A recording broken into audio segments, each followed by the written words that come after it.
Welcome back to the RipeWave audio community.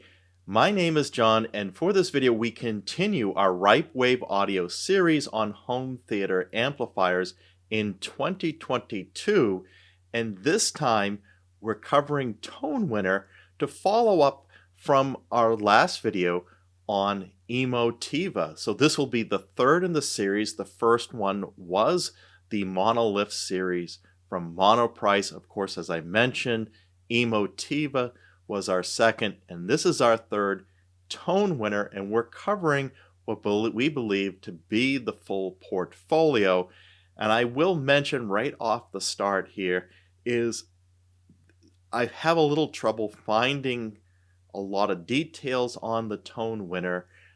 It isn't widely available in the United States where we are situated. There is one major outlet in Canada that makes it available to our region, but they don't cover all the models on their site, and I cannot find manuals that are available for these on any website. So if you have any details on where to find those, that would be extremely helpful. But I was able to find specifications, albeit there is some discrepancies. What is posted by ToneWinner on their official website versus what is on the Summit Hi-Fi website, which is the Canadian reseller of ToneWinner products, can vary. So I try to get what I could from the Canadian site, which is probably closer to what we consider to be accurate measurements. But just off right to start with, there is some variations in what we're seeing, and only look at the accuracy. Of course, we always question the accuracy of specifications, but in this case, a little more so. But with that said, we're covering this full range, which ranges between about $1,000 US to up to $3,500 for the best we can tell for the pricing out there. And we will start this whole series out looking at the most entry-level model. But before we do, I do say one more thing, and that is ToneWinner is considered to be very similar to Emotiva. We know there's a relationship between the two companies where ToneWinner has supplied components and even full units to Emotiva in the past. Although Emotiva is assembling in the US, I believe they're still sourcing some of their boards and components from ToneWinner. But we don't see exact rebranded, recosmetic products from ToneWinner. We do see some sharing of technology. We see some similarities, but for the most part, these are different products. And we'll get into this as we go. It's not a full comparison against the two, but I will make a few highlights, and we'll save a full comparison for a later date.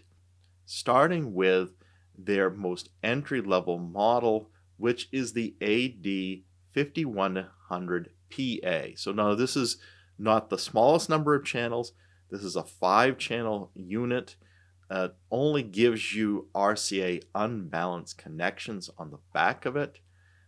And it's giving 100 watts per channel.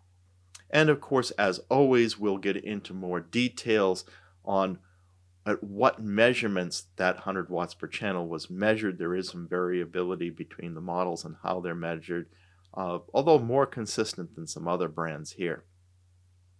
And we can quickly see this is the only model with a hardwired power cord versus something that is removable. So this comes in at $1,082. And another piece of data that we're uncertain to is when these were first made available to the market, or at least any country.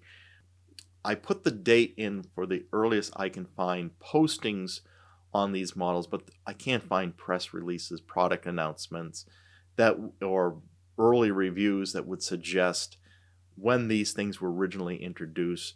So I'm not really going to call attention to these. I mean, these at least are a couple years old. Nothing in this review is 2022 new release. So just keep that in mind. These are a few years old, but with amplifiers, we don't worry too much that it isn't so fresh because the technology doesn't change that rapidly. If we take a look deeper of this, and this is the best interior photo I could find, this is the only model we could find that has fans for cooling of the unit. This has a toroidal power supply, and it does resemble somewhat of the Emotiva basic line, but not quite. The layout is different. It is fans, it is toroidal, but it's oriented differently. The boards look different. So I can't say how much of the technology is shared, but to come in at this price point is a similar design is the best I could say. Now moving up to the 80-2500 PA, this is a $1,275 unit. This is 2 channels, and this is the first model with balanced XLR inputs on it. And it has a removable power, and so do the rest of the models that we'll show here.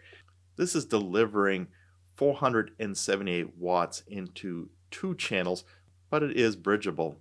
Now, one nice thing about ToneWinner is they're one of the few manufacturers that actually give you a power meter on the front to look at. Now, it isn't discrete power meters per channel. It's overall output of the model, but it's nice to see these. And of course, these are defeatable, or you can actually dim these or turn them off completely if you don't want that distracting you from your movie watching. I kind of like having a meter on there, and I wish more companies would have an offering that does. Now, looking inside of this, you see the big toroidal power supply in here, and you see a layout that looks similar to the 2nd generation Emotiva products. But again, Emotiva does not have the heat fins on the sides there as this one has. And I think the circuitry inside is a little different. But again, we can say there's some similarities here. And of course, Emotiva's moved with their Gen 3 to switch mode power supplies for their XPA models. This is interesting that ToneWinner is holding on to more models with toroidal power supplies. Now, Emotiva gives the reason that they moved away from a lot of toroids throughout their range, even though they're in the basics, is to save weight and shipping cost to make it lighter. So they intentionally wanted a lighter, but ToneWinner is not worrying about the weight, and we'll get into those values at the end of the video. Moving on to the next model, we see again the big power meter on the front, but the cosmetics are different. On the AD5180, we see more of a silver front, and what it seems like ToneWinner is doing is, well, we don't really differentiate so much between home theater and hi-fi amplifiers because you can really use them for either application. ToneWinner divides their product range on their website between hi-fi models and home theater models. And their home theater models tend to be black, or they are black, and their hi-fi models have silver elements on this. So this one would be grouped in their hi-fi part of their portfolio. But we see from a functional point of view, they're not really being that differentiated. So this sells for $1,199, gives you 5 channels at 140 watts. And of course, these are balanced inputs. This looks like a nice, clean design. And they keep going with their heat dissipating fins on the side. And you can see that this is another model that resembles the Generation 2 Emotivas with some of the circuitry and layout, but is again not an exact match.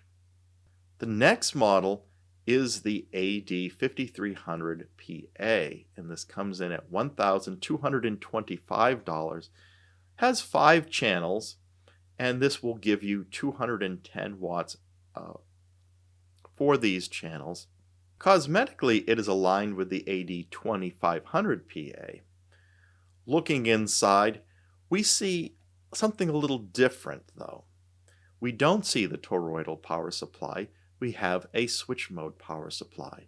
And we have a layout that resembles the Emotiva Generation 3 XPA models that look more modular, although the backplane of this unit is not modular as Emotiva has done with their series. The AD7100PA takes a different approach. They're using the individual LEDs to show a status of each channel on the 7-channel amplifier. And this is similar to the status indicators that Emotiva puts on their XPA models. This unit, however, does not have balanced inputs, as you can see here from the back. And I will also call attention that ToneWinner is got some variation on their logos that they're using. In some cases, they spell out ToneWinner completely, as we saw on some of the prior models. On this model, it appears we have a W apostrophe inner. I'm not sure if this is a completely future direction for ToneWinner on their logo, or if they're only doing it on some models. We have also seen instances where ToneWinner has made it possible for their brand to be replaced or complemented with another. So I believe the Summit Hi-Fi actually brands some of these amplifiers as Summit Hi-Fi instead of ToneWinner. Looking inside the AD7100PA, we see the modular approach with heat sinks on each of the amplifier modules, the 7 modules that it has. But unlike the Emotiva XPA 3 series, this unit still has a toroidal power supply. And this is giving you 107 watts into 7 channels. With the AD7300PA, balanced inputs are back, as with the rest of this product range. This is a 7-channel unit and sells for $1,575. This gives you 7 channels at 180 watts per channel. This model, we have even a closer match with the Emotiva Gen 3. So it's a switch mode power supply, and it's modular, and the module bracing on that looks similar to what we would see on an Emotiva Gen 3, and of course without the fins on the side of the unit. That's still the difference here. When we move to the AD1PA, we see a different chassis, a very tall chassis. In fact, the highest one that we've seen, I think this is over 8 inches high, but we'll go into that when we hit the dimensions. But this is a large unit, and it gives you 2 channels at 300 watts. This is a $2,475 unit. Looking inside, again, we see the resemblance of the Emotiva Gen 2 arrangement, big toroidal power supply, etc. The AD8PA is the last model that we're covering for ToneWinner, and this is a balanced unit. It gives you 6 channels into 200 watts. Oh, that's, I believe, is a 1 channel rating. We don't get clear information on this particular model on the specifications, so we have to assume 1 channel if they don't specify all channels driven. But this is also the most expensive model, which is $3,564. Now, this model, like the one prior, the 1PA, we don't get the number part of the model. Now, the 1PA was a 2-channel unit. The 8PA is actually a 6-channel unit. So that doesn't make sense to us. With this particular unit, though, you can bridge the 3rd and the 4th channels, but they don't tell us what the power output is in the bridged mode. So again, the specifications are limited there. And when we look inside this, another Emotiva Gen 2 style arrangement, albeit it is not an exact copy, as we've seen all down the range. Now let's take a look at these all together, front, back, and inside. So starting with the front panels of these, we can see that 4 out of the 8 models, half of them have a power meter on them. Cosmetically, you see several different styles going on here. The entry-level model is quite different than all the rest. We do have the black models, of course, as we said, they're targeted as home theater application, which are those 3 models with the power meter. And for the hi-fi destined amplifiers, the ones that are in the silver front, only one of them has a power meter. And the remaining 4 models, the silver ones, are categorized as hi-fi models. And we can see comparatively how much bigger the AD1PA and 8PA are from the other models in the portfolio. Now there's some other differentiating features which we'll get into when we review the specifications. Turning these around, you can see that they didn't just copy paste the layout. Each one of these looks a little different. I would say the layout on a few of these, you could see they were designed at the same time, but yeah, they do look like they have been developed at different time periods from the way these are arranged and how the silk screens are, etc. Looking inside these units, we can pick out that the AD2500, the AD5180, the AD1P, and the AD8PA have that similar Gen 2 Emotiva style. The AD5300 PA and the 7100 PA and the 7300 PA have that modular approach, and 2 out of those very close to what Emotiva delivers with their Gen 3 models. And that 7100 PA is that anomaly where they've got the Emotiva modular approach but still a toroidal power supply. And here we can see side by side that all models support RCA unbalanced inputs.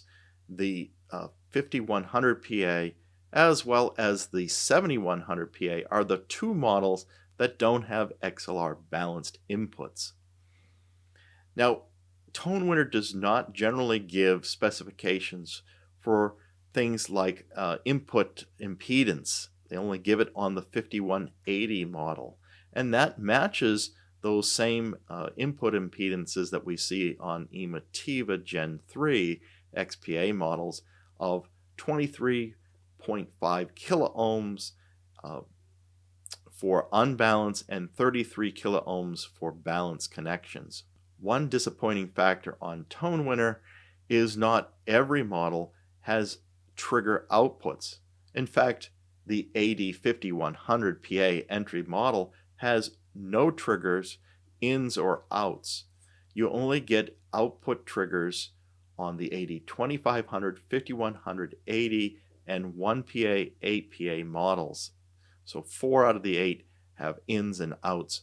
The other 4 have no output, and the 5100 has no triggers whatsoever. As far as input sensitivity, ToneWinner only provides this for 5 of their models. The 2500 is at 2.1 volts, the 5180 is 1.8, and the 5300, 7100, and 73 are all 1.5 volt input sensitivity at 8 ohm.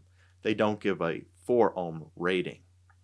The amplifiers, the cost per channel ranges from $216 all the way up to 1,000, almost $1,400. So there's a big variation of this. They don't get down to the $100 channel levels that Emotiva does.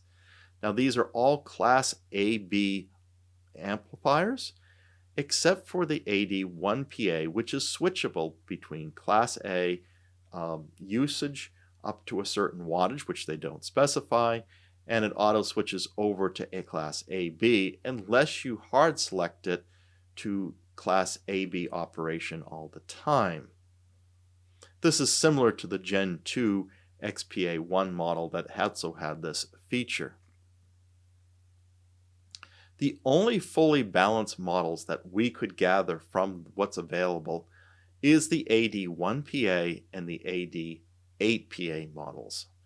And the 8PA gives this for the BTL mode it has for channels 3 and 4 when those are combined into a single channel through the bridged operation, and that will give you the fully differential on those channels. Now the gains on these are all respectable between 28 dBs and almost 30 dBs. The load impedance is going to be supporting 4 to 8 ohm speaker loads. On to the output for these models. Now these range from 100 watts per channels all the way up to 300 watt per channel. Now unless specified, these are all channel driven ratings. So the first model is one that's only given at one channel driven, which is the 5100 at 100 watts. It's odd that the AD8P, they're not giving the all channel driven rating, or at least their literature doesn't clearly indicate this is an all channel. But I wouldn't be surprised this was actually an all channels driven rating of 200 watts, because the 1PA, which is a similar design, is all channels driven for 300 watts. And you can see all the other different outputs there that vary model to model. Now they do give 4 ohm ratings in some cases. Most of the time they're giving that at one channel driven there. Signal to noise ranges from 100 dB up to 117 dB, and this is all A-weighted ratings. They do give 1 watt ratings for a few models ranging between 91 dB and 96 dB. We don't know what they are for the other ones. There's only one group of amplifier types in these, so it's not that some channels are using a different type of amplifier module with different specifications. Now on to the dimensions here. The 1PA, the 8PA are the heaviest models. These come in between 42 and 43. That translates into 92.6 and 96.3 pounds. The lightest unit is the 5100 PA at 21.2 pounds, 9.6 kilograms. The chassis sizes have a lot of variability in here, and what I thought was interesting, that the variability in the width, and I'm not quite sure how they're measuring on this, they range from 17 inches, 431 millimeters is what we typically see on products, but they also have them go up as far as wide as 18.4 inches, 468 millimeters with the 7100 PA. And I'm wondering if you're going to mount this in a rack, if that's going to be problematic. Are they measuring just from those heat fins on the sides differently? So that is a curious point to pay attention to if you're trying to fit these into a standard size equipment rack. But yes, and of course the extra tall AD1PA and 8PA models, This is giving you a height of 8.74 inches, 222 millimeters. Yes, so this is could also be a problem. So pay attention, because a lot of these ToneWinner amplifiers are quite large. In fact, the AD5180 is quite deep. It is the deepest model at 19 inches, 483 millimeters. So 19, that is quite a deep unit. As mentioned before, two of the models use switch mode power supplies. That's the 5100 and the 5300 PA. That was a Class H topology with a high powered and low powered rails on those. I'm not sure if these Class H topology on the others, but all the other models have a toroidal power supply, as mentioned earlier. Consumption on these do range from 1200 watts, albeit we don't know what the 5100 PA consumption is, but the one that uses the most power at peaks is the 7300 PA at over 2000 watts total consumption. So pay attention to that high power use by these models. Now, it will draw our attention because we're come to the conclusion of the specification section, and one thing I did want to note is that all the values here are slated at the 120 volt measurements. If you measured this at 240 volts, which all these models support, then values are going to be higher on the power output. So keep that in mind. So we're giving worst case scenarios here if you're feeding it with 110, 120 volt input power. So that wraps up ToneWinner for what they have available in 2022. What do you think about these? Now, some people are concerned that if you're outside of China, if there's a high quality of these. I do hear reports that these are high quality, well-built models and well respected, albeit they do have different cosmetics than other brands that may be derived from based on share components from, like Emotiva. From these, maybe you like the styling of Emotiva better, and that's what would sway you from buying the ToneWinner, or feeling that you might have more support in your region for a company that has more representation worldwide. What are your thoughts about ToneWinner? Are these good value? They are positioned as high value units, although they don't dip as low in their portfolio as some other brands, as what we've seen as far as cost point. So they don't drop below that $1,000 price point, but they are good quality, high value units nevertheless. So that feedback would be useful to the RipeWave Audio community.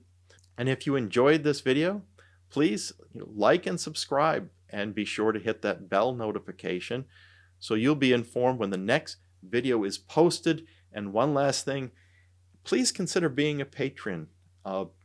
We make these slides available to all patrons, and we put together our RipeWave Audio database and repost that after every video, where you have that extra updated data. You can go and examine the values at your more easily than pausing a video, and you can filter, etc. So consider being a Patreon. And that wraps it up for this video on ToneWinner. And until the next video, keep evolving your audio experience.